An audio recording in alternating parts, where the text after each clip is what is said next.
Deus e nós. Somente Deus é a vida em si.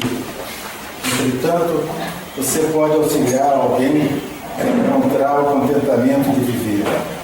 Somente Deus sabe toda a verdade, mas você pode iluminar de compreensão a parte da verdade em seu conhecimento. Somente Deus consegue doar todo o amor. Você, porém, é capaz de cultivar o amor na alma dessa ou daquela criatura, com alguma parcela de bondade. Somente Deus é o Criador da verdadeira paz. No entanto, você dispõe de recursos para ceder um tanto em seus pontos de vista para que a harmonia seja feita. Somente Deus pode fomentar a alegria perfeita, mas você pode ser o sorriso da esperança e da coragem, do entendimento e do perdão. Somente Deus realiza o impossível. Entretanto, diante do trabalho para a construção do bem aos outros, não se esqueça de que Deus lhe entregou o possível para você fazer. Muita luz, muita paz.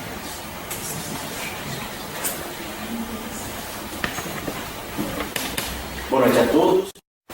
Vamos à nossa prece de abertura, vamos buscar essa sintonia com Deus e Jesus, de pensamento elevado, agradecendo ao Mestre, porque apesar das dificuldades e percalços, estamos aqui, Senhor, para mais uma noite de aprendizado, para mais uma noite que nós, apesar das nossas limitações e falhas, nós buscamos nos nutrir um pouco deste Evangelho, aurir um pouco destas energias, receber um pouco desta paz e destas bênçãos, Senhor, que aqui nos são dadas.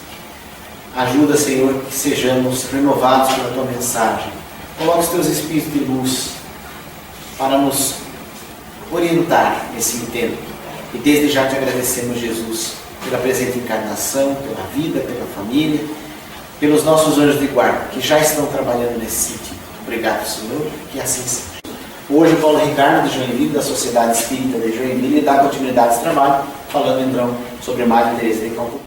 Madre Teresa de Calcutá, confesso que foi um desafio, né, que o Darcy passou para nós aí para conversar, né, sobre biografia. A palestra biográfica é sempre um pouco mais complicada de se fazer, né, porque a gente tem que tentar selecionar daquela pessoa os fatos mais importantes e fazer, lógico, a conexão com a doutrina espírita. Isso que às vezes é um pouco mais complicado, porque a gente não está acostumado. A gente está acostumado a ler lá livros dos espíritos, evangelhos do espiritismo, isso a gente está acostumado. Então vamos lá. Mas eu pretendo desempenhar bem essa função.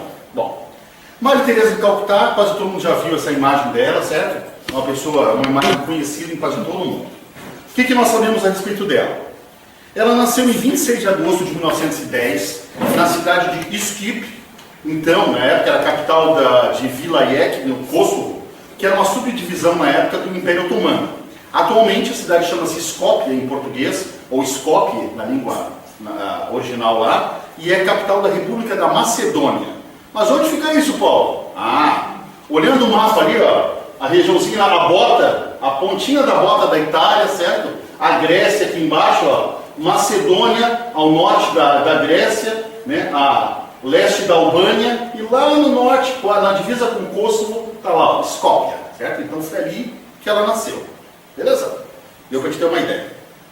O seu nome de batismo, vou tentar pronunciar, é Agnes Gondje Boiadiu. E se considerava, ela considerava que a sua data de nascimento, na verdade, era 30 de agosto de 1910, que é 4 dias depois do nascimento verdadeiro. Mas por que ela dizia que era essa data? Porque essa era a data do seu batismo. Então ela dizia que nesse momento é que ela realmente passava a ser, né, Agnes, né? Esse nome, por sinal, né, Agnes, né, na língua albana, né, albanesa, né, é o nosso Agnes ou Inês, né, o correspondente em português seria isso. Bom, ela era a filha mais nova de 3 filhos, de 2 meninas e um menino, de um casal de origem albanesa, a Nicole e o Dranafili Boiadiu. Já na sua infância, ela ficava fascinada pelas vidas dos missionários e o serviço desses missionários na região de Bengala, na Índia.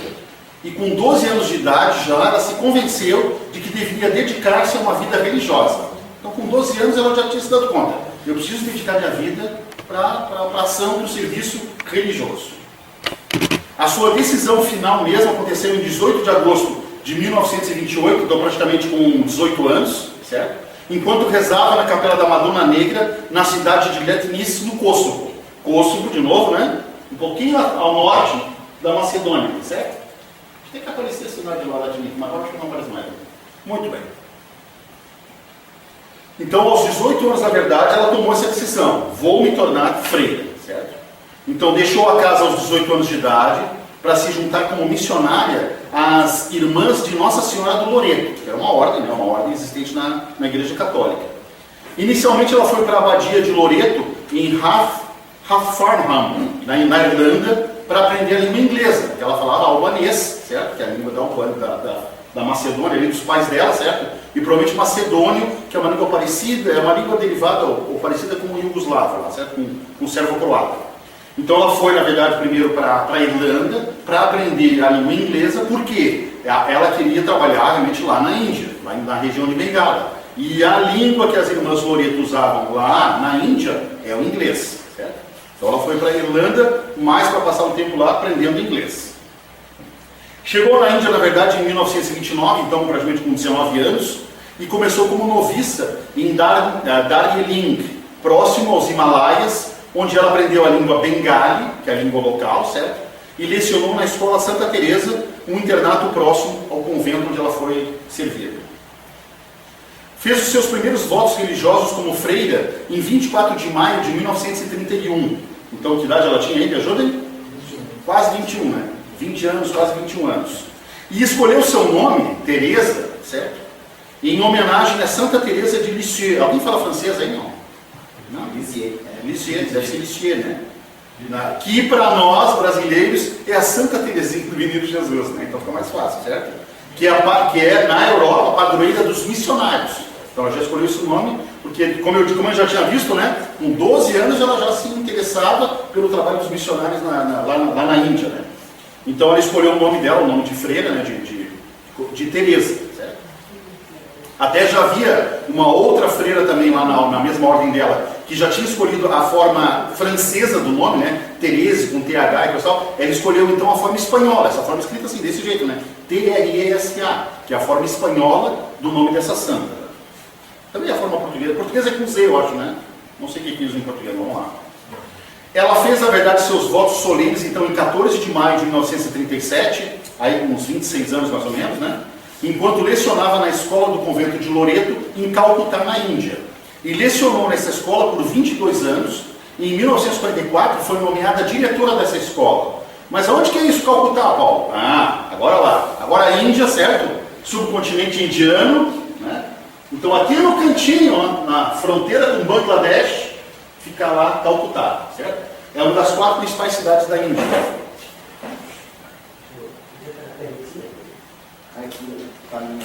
Muito bem. Embora ela gostasse de lecionar na escola, ela ficava muito perturbada pela pobreza que cercava ela em Calcutá. 2 coisas que afetaram muito essa situação.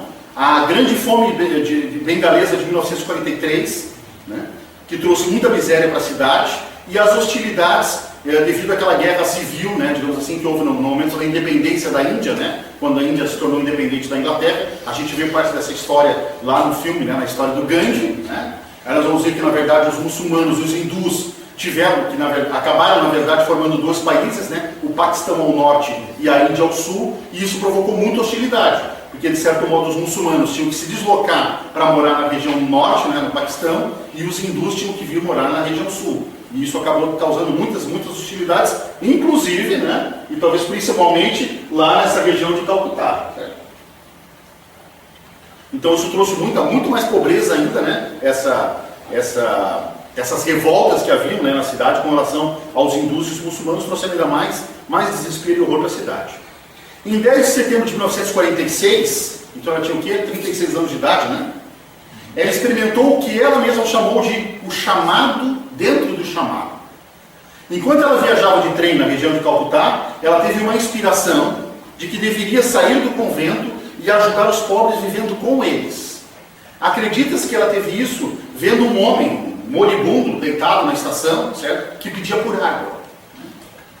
E Mais tarde ela revelou, né, foi perguntado para ela o que levou, o que motivou ela a toda essa missão. Ela disse que na verdade ela tem um chamado direto de Jesus. Né? Jesus teria falado diretamente com ela e teria dado essas ordens de que ela deveria, na verdade, ajudar os pobres vivendo entre eles. É lógico que isso causou uma certa estranheza por parte do convento onde ela estava. Né? Então já provocou, de certo modo, uma oposição, né, da Madre Superior do convento com essa decisão que ela tomou, e ela, por sinal, foi indicada então para passar uns tempinhos, né, um retiro, né, para pensar na vida. Né? Mas, voltando do retiro, ela iniciou seu trabalho missionário com os pobres em 1948, substituindo o tradicional hábito, né, a roupa que as freiras comumente usam, por um sari de algodão branco decorado com uma borda azul. Ó, dá para ter uma ideia ali, né? A roupa original, o hábito original que as freiras de Loreto usavam e talvez usem até hoje, certo? Aqui a única foto que eu consegui ela de corpo inteiro, está em preto e branco, né? Mas aqui tem uma foto quase corpo inteiro para a gente ter uma ideia da diferença que ela adotou na roupa. Na verdade, o sari é uma roupa tradicional dos indianos mesmo. Né? Eles usam essa roupa. É um pano, na verdade, de praticamente 6 metros de comprimento, que é enrolado nessa forma especial, certo? Passa pela cabeça, dobra por baixo do braço e forma essa roupa, que na verdade é uma roupa tradicional que é utilizada, é colorida, ela adotou então esse branco com essas tarjas azuis, né, na borda. É uma característica que ficou marcante nela e que marcou depois as suas seguidoras também. Então, ela adotou a cidadania indiana, ou seja, se declarou, né, como indiana, e ficou alguns meses na cidade de Patna, que é lá no norte da Índia, certo? Para receber um treinamento médico básico no Hospital Sagrada Família. Aí, imagina um hospital, né? A gente vai imaginar que é um hospital bonito, legal. Não, um hospital no meio da mata, certo? Um hospital rústico, mas lá ela ficou durante um tempo tendo, digamos assim, noções básicas, não se formou em medicina, é claro que não, mas tendo noções básicas de medicina, e é uma medicina lá precária, né, da Índia, regiões pobres, né. E ao voltar então de Patna, ela iniciou o seu trabalho nas favelas com uma escola ao ar livre em Motiril, né, em Calcutá. Mas logo depois que ela abriu essa escola, ela começou a ajudar os pobres e os famintos. Na verdade, essa escola era uma escola ao ar livre, era uma escola que não tinha prédio, certo? Então ela dava aula na rua para as crianças, certo? E as crianças muitas delas vinham famintas, porque não tinham comida em casa também. Então ela fazia o quê? Ela saía nos comércios da redondeza, pedindo para os comerciantes o que eles podiam fornecer de comida. E às vezes era xingada por eles, mas tudo bem, mas o senhor tem alguma coisa para me fornecer? E às vezes ele dava alguma coisa, até meio estragada, coisa e tal, ela arrecadava tudo isso e levava para a sua escola e distribuía para os alunos e para os não alunos, né? E depois adultos que começaram a se envolver, começaram a descobrir que ela estava fazendo isso, então começou a se formar em torno daquela escola ao ar livre um centro de atendimento, né, a pessoas necessitadas. Tá? Já no início de 1949, um grupo de jovens mulheres se uniu a ela, né? E possibilitou então a formação de uma nova comunidade religiosa ali naquela região, ajudando, como elas mesmas diziam, os pobres mais pobres. Né? Ou seja, a missão que ela se auto-delegou, que ela disse que Jesus delegou para ela, era de atender os pobres mais pobres. Né? Ou seja, aqueles que eram completamente rejeitados por toda a sociedade, que não tinham nenhuma condição, não tinha ninguém atendendo a eles, era esses que ela ia procurar para ajudar. Recebeu no dia 7 de outubro de 1950 a permissão do Vaticano para iniciar a congregação diocesana que se tornaria as missionárias da caridade. Então ela se deu conta que haveria necessidade de formar uma nova ordem, que é como a Igreja Católica, né, se organiza, certo? Praticamente todos os que não são leigos, né, dentro da Igreja Católica, eles pertencem a uma ordem. Por isso que a gente vê às vezes o nome de padre, quando aparece o nome de padre, aparece umas letrinhas depois. Já notaram isso? É a ordem a qual aquele padre pertence, ou aquela freira, né? Então ela achou por bem então formar uma nova ordem, porque a maneira como ela trabalhava era diferente de todas as outras ordens que existiam, né? Tanto que antes dela se separar do convento, ela dava aulas de geografia no convento, com aquele hábito que a gente já viu ali, certo? Com aquele hábito, ou seja, trabalhava lá dentro reclusa praticamente, né? Um pouco saía só para fazer compras, né? Fora do convento, mas era um trabalho que acontecia só dentro do convento. E ela, com esse chamado, dentro do chamado que ela disse ter recebido, ela vai para fora do convento, vai para a rua, vai para as favelas, vai morar na rua praticamente, né? Para ter contato direto com essas pessoas que ela sentia a necessidade de ajudar. Então ela monta, na verdade, ela solicita e demora, né, porque isso é um processo complicadíssimo, né? Criar uma nova ordem não é uma coisa que se faz do dia para a noite, certo? Então ela teve ajuda de diversas pessoas que ajudaram ela, né, nesse processo todo, o processo burocrático e de fundamentação, né, do porquê criar, né, uma nova ordem, até que então em 1950 é concedido pelo Vaticano a ela isso, né? E ela inicia então essa nova ordem chamada Missionárias da Caridade. Então essa ordem, as Missionárias da Caridade, iniciou, né, com 13 membros, lá em Calcutá mesmo, e em 1997, que é o dado que eu consegui, né, já havia crescido para mais de 4.000 membros, né, cuidando de orfanatos, sanatórios para AIDS, centros de caridade ao redor do mundo, cuidando de refugiados, cegos, deficientes, idosos, dependentes químicos, pobres e sem teto, e vítimas de enchentes, epidemias e fome. Então esse é o legado, digamos assim, do trabalho dela, né? Além dela se dedicar a isso, diversas pessoas foram se unindo a ela ao passar dos anos, certo? E hoje essa organização, quer dizer, essa ordem, né, tem mais de 4.000 membros espalhados pelo mundo. Em praticamente todos os continentes tem pessoas dessa ordem, né, as missionárias ou missionários da caridade, né, trabalhando no mundo. Em 1952, ela abriu a primeira casa para moribundos num antigo templo hindu cedido na cidade de Calcutá. Era um templo hindu, né? A prefeitura cedeu para ela e ela foi montar essa casa de moribundos. Mas o que era essa casa de moribundos? Ela chamou essa casa de Carigat, ou em português seria o lar do coração puro, onde os pacientes, né, os moribundos, recebiam atenção médica e oportunidade de morrer com dignidade de acordo com os rituais da sua própria fé. Ou seja, os muçulmanos, ao morrerem, era lido para eles o Corão, porque a religião, o ritual, né, de morte deles exige isso. Já os hindus recebiam água vinda do rio Ganges, que é o rio sagrado para os hindus. E os católicos recebiam chamada extrema-unção ou unção dos enfermos. Então o moribundo, independente da sua religião, ou melhor, dependente da sua religião, recebia os rituais de dignidade, né, que se dizia, né, para a sua fé. Né? Então ela não se preocupava com essa questão de que havia pessoas de outras religiões sendo atendidas, ela não dava bola para isso. Tem até uma frase que aparece no filme, tá lá, depois pega a capinha do filme, pega o filme lá na minha mochila. É um filme que é um filme de 2007, um filme até bem recente falando sobre ela, em que ela diz para um rapaz que vai incomodá-la nessa casa, quando ela abre essa casa e a comunidade fica contra ela, certo? Porque era um templo hindu e agora havia uma pessoa cristã, né, trabalhando lá. Né? Esse filme aqui que é muito interessante, ó, Madre Teresa. Certo? Tem para vender nas americanas lá R$12,99, R$14,99, ninguém dá nada e é um filme sensacional. Acho que vale a pena vocês comprarem e assistirem. Né? Então ela fala com esse rapaz, que é um rapaz, ao que parece que a roupa dele deve ser muçulmano, que eles começam a jogar pedras no local e ele entra na casa pedindo para ela sair, para ela ir embora, que ela está invadindo um lugar que é sagrado. Né? Daí ela dá uma certa atenção para ele e depois volta para cuidar dos doentes. Aí o rapaz começa a ver o que era feito lá dentro, porque ele está olhando de fora, né? Essas freiras estão convertendo todo mundo, né? Aí ele vê ela dando água para um doente, por exemplo, né? Exterminá-lo ali, que está quase morrendo, né? Daí ele vai para a rua e diz, não, olha, nós só vamos expulsá-la daqui quando todos vocês estiverem fazendo o que ela faz. Né? Ele vai embora e o pessoal desiste, né? Ou seja, na verdade isso foi um dos muitos momentos em que ela teve de oposição, né? Porque como ela era cristã, né, em comunidades hindus, né, e muçulmanas, ela não era bem recebida, certo? Porque ela era uma invasora cultural lá, certo? Então, mas ela dizia que a missão dela era curar as pessoas, não interessava a sua religião. E em 1955 abriu também o ancianato, né, para cuidar de pessoas com rancenias, né, que ele chamava de um tempo atrás de lepra, e chama esse local de Cidade da Paz, tá? Que é um lar, e também criou um lar para crianças órfãs e abandonadas. Tá? Esse então da Cidade da Paz, no filme aparece bem ali, né? Eles começam a construir a cidade, aí a prefeitura dá licença, depois tira a licença, leva máquinas para destruir o que já estava feito, ou seja, aqueles rolos administrativos, né, de oposição, né, que havia ao trabalho dela, né, que estava sendo feito lá. Ela recebeu diversos prêmios honrosos, né, diversos, incluindo o Prêmio Nobel da Paz de 1979.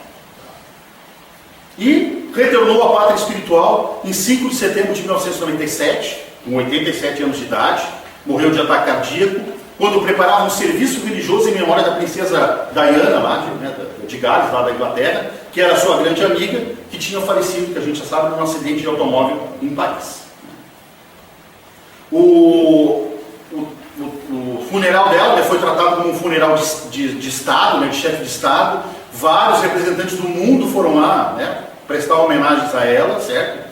E as televisões do mundo inteiro, transmitiram ao vivo as pessoas indo lá no estádio onde estava sendo velado o corpo dela, queriam vê-la pela última vez pelo menos. Então, ou seja, foi, digamos assim, sepultada com honras, de uma pessoa importante.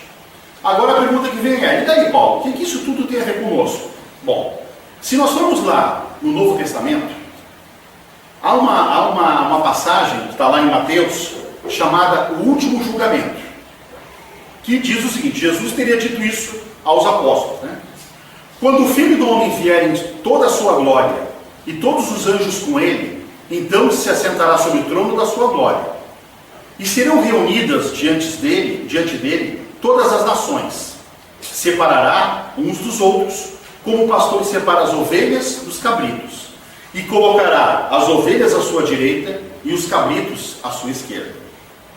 Então o rei dirá aos que estiverem à sua direita: vinde, benditos do meu Pai, e ele dá o reino preparado para vós desde a fundação do mundo.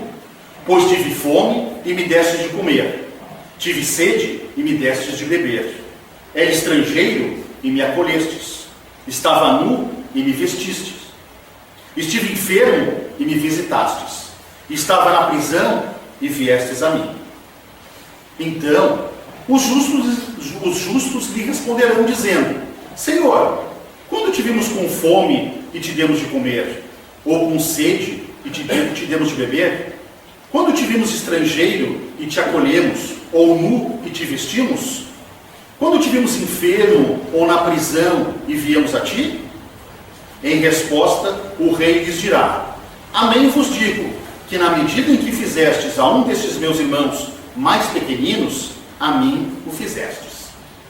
Então dirá aos que estiverem à sua esquerda: Afastai-vos de mim, amaldiçoados, para o fogo eterno, preparado para o diabo e seus anjos, pois tive fome e não me destes de comer, tive sede e não me destes de beber, era estrangeiro e não me acolhestes, estava nu e não me vestistes, enfermo e na prisão e não me visitastes. Então eles também responderão dizendo: Senhor, quando te vimos com fome ou com sede, estrangeiro ou nu, enfermo ou na prisão, e não nos servirmos? Então lhe responderá dizendo: Amém vos digo, que na medida em que não fizestes a um destes mais pequeninos, a mim não o fizestes. E estes irão para o castigo eterno, os justos para a vida eterna.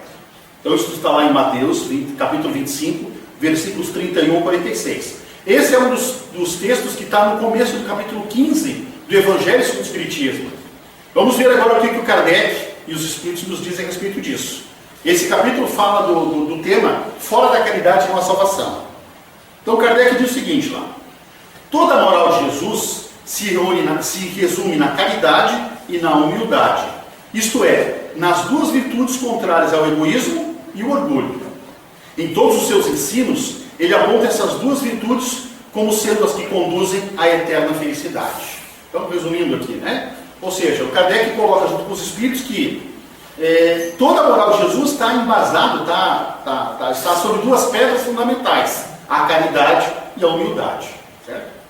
E que todas as outras virtudes estão embasadas nessas duas, e que elas são, na verdade, diretamente opostas ao egoísmo e ao orgulho.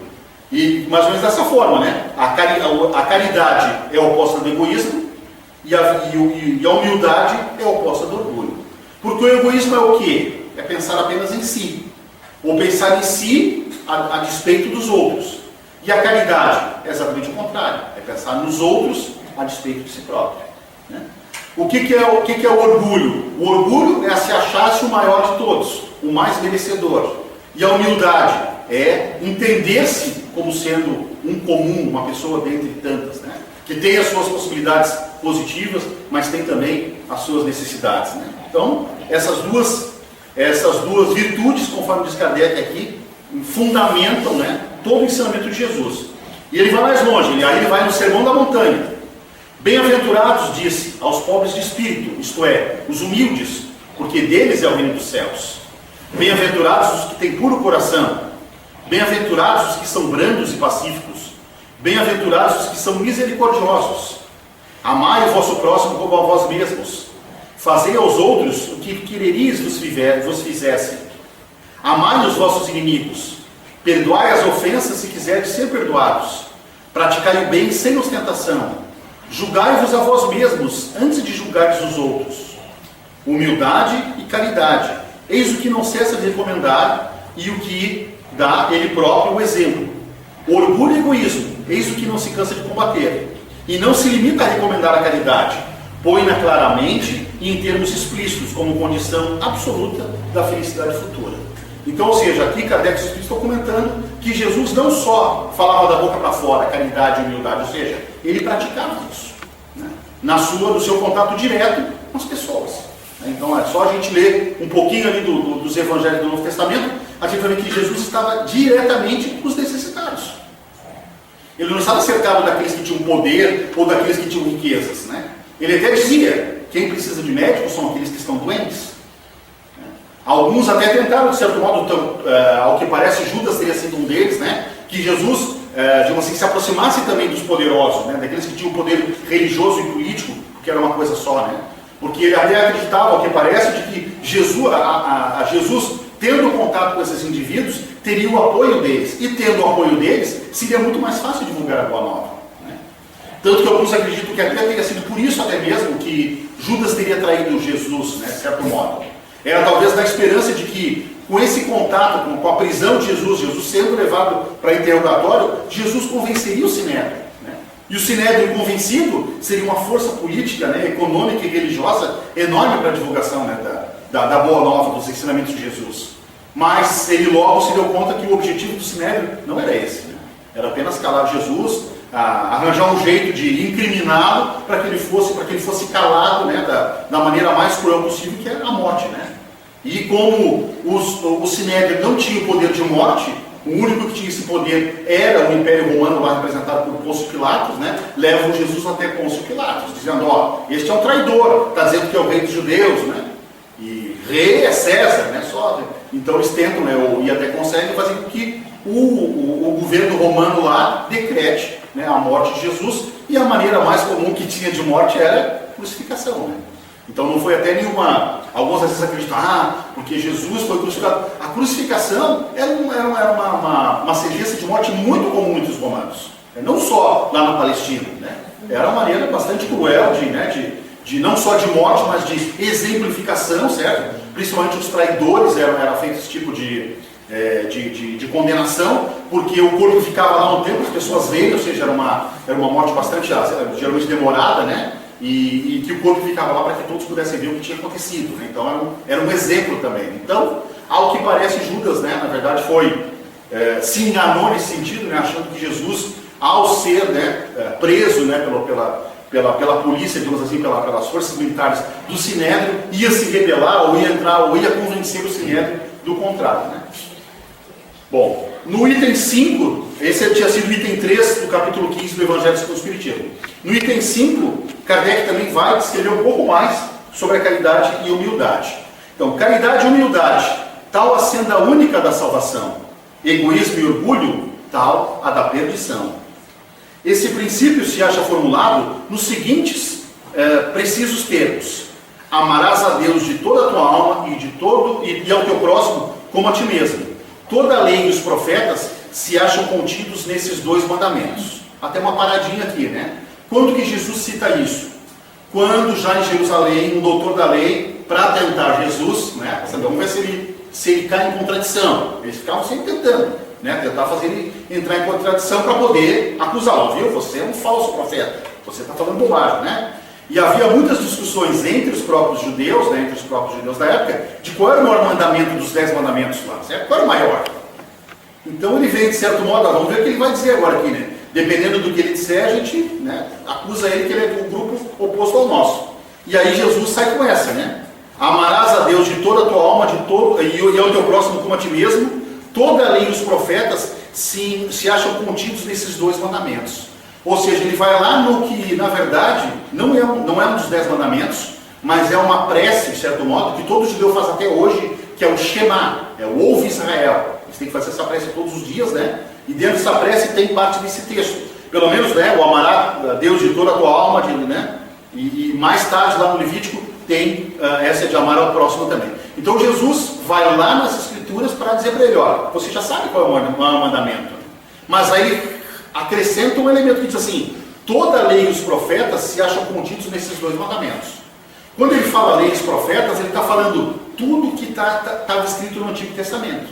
Por sinal, na época de Jesus, só tinha o Antigo Testamento, né? Não tinha o Novo, certo? O Novo Testamento passa a ser escrito aí uns 30 anos depois da morte, da crucificação de Jesus, né? Que ele começa a ser escrito, né? Antes ele era só falado, né? Logo após a morte de Jesus, as histórias de Jesus eram faladas, né? De boca em boca, de pessoa em pessoa, né? Lá pelo ano 60, mais ou menos, ou 70, começa a se escrever essas histórias que vão gerar mais tarde, né? O Novo Testamento. Então, na época de Jesus, o que havia era o Antigo Testamento. E o Antigo Testamento é dividido em vários grupos de livros, né? São vários livros. São, se não me engano, 46 livros, né? E de estilos diferentes, de épocas diferentes. Mas eles têm um começo, uma introdução, que é o mais importante para os judeus, que é, na língua deles, a Torá, que a gente pode traduzir em português por a lei, que é composta por 5 livros atribuídos a Moisés. Ou seja, a tradição diz que foi Moisés que escreveu, que são Gênesis, Êxodo, Número, Levítico e Deuteronômio. Então esses 5 livros são chamados pelos judeus até hoje de a Torá, a lei, que é a base de todo o Antigo Testamento. Tanto que mesmo entre os judeus havia alguns grupos que só aceitavam essas escrituras como sendo sagradas. Só isso que valia para alguns grupos, né? Mas além desses livros havia também os profetas, que são, digamos assim, escritos, né, por pessoas que falavam em nome de Deus, certo? Então, os profetas são vários, são uns 20 profetas mais ou menos, e havia também livros sapienciais, livros de ensinamentos. Mas quando Jesus fala isso aqui, ó, toda a lei e os profetas, ele está, de certo modo, generalizando, dizendo assim, ó, tudo que vocês têm de livro aqui, de escritura, se resume nisso. Amar a Deus de toda a tua alma e ao próximo como a ti mesmo. Está dizendo assim. Não é esqueça, né? Mas, ó, resumindo tudo que vocês têm escrito, isso aqui é o principal. E para que não haja equívoco sobre a interpretação do amor de Deus e do próximo, acrescenta. E aqui está o segundo mandamento que é semelhante ao primeiro, isto é, que não se pode verdadeiramente amar a Deus sem amar ao próximo, nem amar ao próximo sem amar a Deus. Logo, tudo que se faça contra o próximo, o mesmo é que fazê-lo contra Deus. Não podendo amar a Deus sem praticar a caridade para com o próximo, todos os deveres do homem se resumem nessa máxima: fora da caridade não há salvação. Então Kardec, junto com os espíritos, elege esta máxima como a máxima da salvação da humanidade. E outra, essa humanidade não é só da Terra, é de todo o universo. Certo? Até então, na época do Kardec, havia algumas frases de efeito do tipo: fora da igreja não há salvação. Né? Fora da igreja não há salvação. Quem está fora da igreja, quem é pagão, né? A igreja entendia-se, a igreja cristã, ou até mesmo a igreja católica. Quem está fora, está perdido, vai para o inferno. Aí outros dizem, não é fora da igreja, é fora da verdade não há salvação. Fora da verdade não. Mas é dúvida, o que é a verdade? O próprio Pilatos pergunta isso para Jesus. Enquanto Jesus está sendo interrogado por ele, ele diz, eu sou a verdade, né? eu falo a verdade. E aí o Pilatos falou, o que é a verdade? E Jesus não responde para ele, porque ele deve ter entendido. Ele não vai entender o que é a verdade, né? Mas, fora da verdade é muito vago, porque o que é a verdade? Aí o Kardec, junto com os espíritos, vem com essa frase: fora da caridade não há salvação. Ou seja, não importa a igreja que você está, não importa a crença que você tem, não importa aquilo que você acha que é verdade, mas se você praticar a caridade, estará salvo. Mas aí eu pergunto, o que é estar salvo? Bom, dependendo da corrente religiosa, é uma ideia diferente. A gente pode dizer que estar salvo é ter uma felicidade garantida no futuro, na vida futura. Certo? É ser feliz, seria o estar salvo. Mas vamos entender melhor o que é caridade. Aí o Kardec, lá no Livro dos Espíritos, se preocupou com isso. Né? Ele ouvia falar, os Espíritos falando de caridade, daí ele faz a seguinte pergunta, lá na questão 886, ele pergunta: qual o verdadeiro sentido da palavra caridade, como a entendia Jesus? Agora aqui, antes da gente ver a resposta, deixa eu puxar aqui, É interessante essa pergunta que o Kardec faz. Por quê? Porque Jesus nunca falou a palavra caridade, naquela época, pelo menos. Claro que ele não falava português. Caridade é uma palavra da língua portuguesa, certo? Qual a língua que Jesus falava? Você sabe, não? Aramaico, provavelmente aramaico. Alguns defendem que era hebraico, né?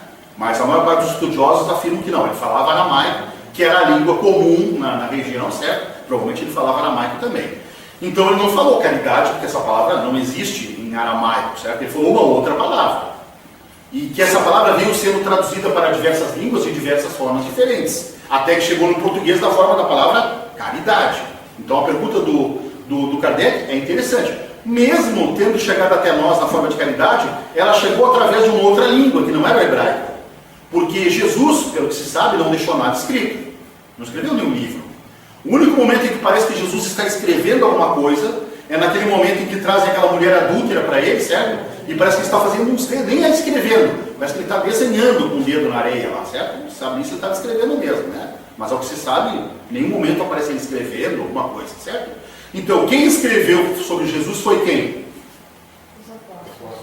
Os apóstolos e alguns outros seguidores que não eram diretamente os apóstolos, né? A gente costuma dizer que os apóstolos eram aqueles 12 seguidores mais diretos, certo? Após a crucificação de Jesus, com o suicídio de Judas, eles escolheram um outro 12º apóstolo, né? Que eu não lembro o nome dela agora, Matias, certo? Escolheram Matias para substituir no time, né? Faltou um no time daí, então escolheram Matias para cumprir os 12, certo? Então Jesus não escreveu nada. Quem escreveu sobre ele foram os seus seguidores, né? Ao que parece, pelo menos 2 dos evangelhos foram escritos, ou pelo menos iniciada a sua redação, ou pelo menos a sua compilação, por apóstolos diretos, que seriam Mateus e João, certo? Mateus e João, se esses evangelhos realmente foram escritos por esses 2 indivíduos, né? A gente também não tem certeza disso, tem indicações, mas não tem certeza, porque esses evangelhos, os textos mais antigos que nós temos deles, não tem assinatura, não diz quem foi que escreveu, certo? Mas alguns, que a gente chama de pais da igreja cristã, né? Alguns estudiosos lá do 2º século, né? Afirmavam que aquele evangelho, um dos evangelhos, foi escrito por Mateus, né, que teria sido o apóstolo Levi, aquele coletor de impostos, que outro teria sido escrito por João, que era aquele apóstolo mais jovem, né, um outro teria sido escrito por Marcos, que teria sido um seguidor de Paulo, né, Marcos é de Pedro, né, Marcos que era seguidor de Pedro, e o Lucas, que era um dos seguidores, um dos auxiliares do Paulo, certo? Que andou com ele. Tanto que o Evangelho de Lucas, e principalmente no Ato dos Apóstolos, tem momentos em que o Lucas vai contar histórias do Paulo e diz: nós fomos para tal cidade, né? Então, quer dizer, ele parece que estava junto, né? Nós fomos, né? Ele diz assim: Paulo foi, não, nós fomos para tal cidade. E como se acredita que o Ato dos Apóstolos foi escrito pela mesma pessoa que escreveu o Evangelho de Lucas, né? Então, Lucas e Atos dos Apóstolos praticamente são um livro só em 2 volumes. Então, esses 4 personagens, na verdade, nós não temos certeza da origem, se são eles mesmos que escreveram. Mas, né, ao que parece que é assim isso, então, Jesus não escreveu, isso foi escrito mais tarde.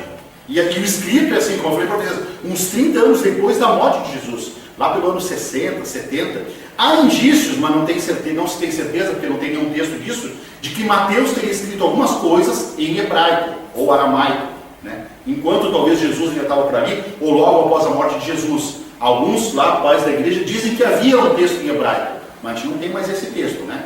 Já nós espíritas temos essa vantagem, né? Alguém já leu o livro Paulo Estevão aí, não? Né? Ou seja, lá a gente ouve falar dos escritos de Mateus, né? E Mateus talvez tenha escrito esses escritos, talvez realmente em hebraico ou aramaico, né? E esses rolos rolavam, né? Andavam de mão em mão, né? Com diversas pessoas que estavam estudando. E provavelmente esses rolos é que deram origem aos evangelhos depois de Mateus, né? Então, na verdade, os evangelhos, se vocês não sabem, não foram escritos em português também. Vocês sabem em que língua estão escritos todos os textos do Novo Testamento? Alguém sabe? Não? Em grego. Grego, estão escritos em grego, certo? Então, todos os mais antigos manuscritos lá do ano 125, que a gente encontra, o mais antigo é pelo menos o ano 125, está tudo em grego, certo? E não é o grego atual que se fala na Grécia hoje, certo? Assim como o português que se fala hoje no Brasil, não é o português da carta do Pero Vaz de Caminhas lá, certo? de caminho. Então o grego também não é o mesmo grego, é muito parecido, é lógico, e também não é o grego lá do tempo clássico, lá de Aristóteles e Sófocles, não sei o que não, daquele não é aquele mesmo ali bonitinho, é um grego mais nós fomos, certo? É um grego mais popular, que era chamado grego, que é chamado hoje de grego koiné, grego comum. Por que esses apóstolos, esses seguidores escreveram em grego? São loucos da cabeça? Não, porque o grego era a língua franca, a língua internacional, vamos dizer assim, naquela região toda. Uns 300 anos antes de Jesus, Alexandre o Grande, né, que veio lá da Macedônia, terra da Madre Teresa, certo? E dominou ali o sul da Europa, certo? O sudoeste da Europa, norte da África, o Oriente Médio, até a Índia, que foi até um pedaço da China lá, certo? E toda essa região passou a falar que língua? Grego. Era língua, é que nem o inglês hoje, certo? Aonde os americanos vão, nós estamos falando inglês. É mal e porcamente, né? A gente fala de dog in aqui, my pernation, né? Acho que está falando inglês, né? Lá também, eles falavam grego assim, certo? Mas era a língua franca, era a língua que as pessoas aprendiam a sua língua e aprendiam também, principalmente o grego, para poder fazer comércio, poder viajar, certo? Ir para outras regiões. Então os apóstolos não foram malucos. Eles escreveram esses textos propositalmente já em grego, porque eles tinham a intenção que esses textos fossem mais longe do que ficar apenas restrito àqueles que falavam aramaico ou hebraico, certo? Eles já tinham essa ideia. Que nem eu hoje, se eu for escrever um artigo científico, eu vou escrever em que língua hoje? Em inglês, provavelmente, certo? Eu vou atingir mais pessoas que vão ter interesse por esse texto. Né? Agora, se eu quiser ter outro tipo de público, eu posso escrever até em outras línguas, né? Mas eu quero que, se é um texto científico, eu quero que cientistas em várias partes do mundo, quase todos eles falam inglês, então eu vou conseguir acessar esse público. Esta foi a ideia. Por isso que esses textos foram escritos em grego. E em grego também não existe a palavra caridade, certo? É outra palavra. Então é muito pertinente essa pergunta do Kardec, né? Quando Jesus falava em caridade, o que ele queria dizer? Qual era o sentido dele? Aí os Espíritos responderam: benevolência para com todos, indulgência para as imperfeições dos outros e perdão das ofensas. Então, eles deram uma dica para nós. Olha, Jesus, quando falava de caridade, estava falando de benevolência, indulgência e perdão. Então, resumindo aqui, ó, benevolência, indulgência e perdão. Agora eu pergunto para vocês, me ajudem. Esqueci de falar que era uma conversa, né? O que é benevolência? Me ajudem, depois eu tomo água aqui.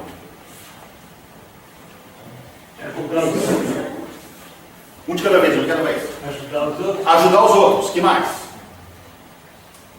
Empatia, colocar no lugar do outro. Se colocar no lugar do outro. Benevolência vem na palavra boas atitudes. Ó, às vezes dá certo. Às vezes não, mas nesse caso dá certo. Nem sempre, mas aqui dá certo. Ó. Bene tem a ver com bem, bondade. Volo, em latim, a língua portuguesa vem muito do latim, né? É um radical que indica vontade. Então, ao pé da letra seria vontade do bem. Mas não é só vontade, é o praticar o bem também, certo? Então, benevolência é praticar o bem para com todos. Então, para todos, bem para todos. Indulgência para as imperfeições dos outros. O que é indulgência? Me ajudem. Paciência. Paciência. Pode ser um sinônimo. O que mais? Tolerância. Tolerância pode ser outro sinônimo, certo?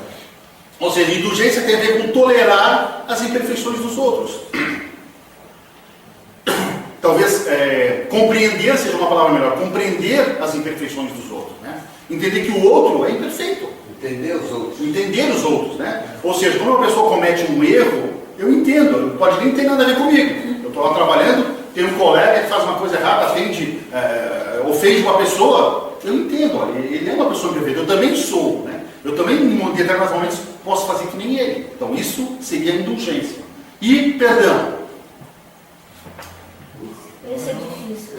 Por exemplo, o que é perdão? Aceitar. Ah, pode ser aceitar, né? Ou seja, seria, perdão não é fácil, essa é uma palavra que a gente usa mais no dia a dia, né? Ou seja, não se ofender ou digamos assim, me fugiu a palavra. Se retrucar, né? Não se afetar demais ou não se afetar com as ofensas alheias, certo? Não ser atingido por elas. Essa seria assim, o supra-sumo do perdão. Não se avexar, né?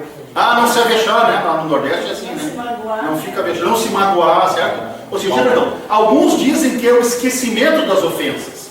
Outros dizem, não é o esquecimento de si, mas é não se afetar, não se magoar mais, não sofrer mais com aquela ofensa. Ou até lembra que aquela pessoa pessoa me xingou, mas isso não me afeta mais. Eu não me sinto mais mal, não sofro mais com aquela ofensa, certo? E alguns diriam que o estado de sublimação do perdão seria aquele de não se ofender. Né? A pessoa faz, eu nem me ofendo. Nós estamos chegando lá, mas vai demorar um pouco. Né? O Paulo, ele difere muito, né, desse conceito de caridade que a gente tem hoje ainda, né? De dar 2 ou 5 reais de esmola, ou dar o quilo, ou dar o panel, né? Difere muito disso aí. Né? Porque a isso caridade também né? Também não vai dar tempo, já são 5 para as 9 ali, por exemplo, não, lá são 5, mas no meu são 8 ainda. Que a caridade, na verdade, o próprio Kardec coloca lá no livro, no Evangelho, acho que ele coloca, que há 2 formas de nós praticarmos a caridade material e a caridade moral. Certo? Qual das 2 é mais importante? As 2 são importantes, entendeu? Mas elas atendem de forma diferente. Certo? A caridade material vai atender uma necessidade material. Por exemplo, né, nós tivemos agora o tornado ali na região oeste. Né? O pessoal precisou de caridade material. O pessoal ficou sem casa, então nós mandamos colchões, água mineral, mandamos materiais de limpeza, mas também tivemos que mandar pessoas para trabalhar lá, para ajudar, psicólogos para ajudar as pessoas, médicos para ajudar, ou seja, é uma caridade moral, uma caridade em que a gente vai agir.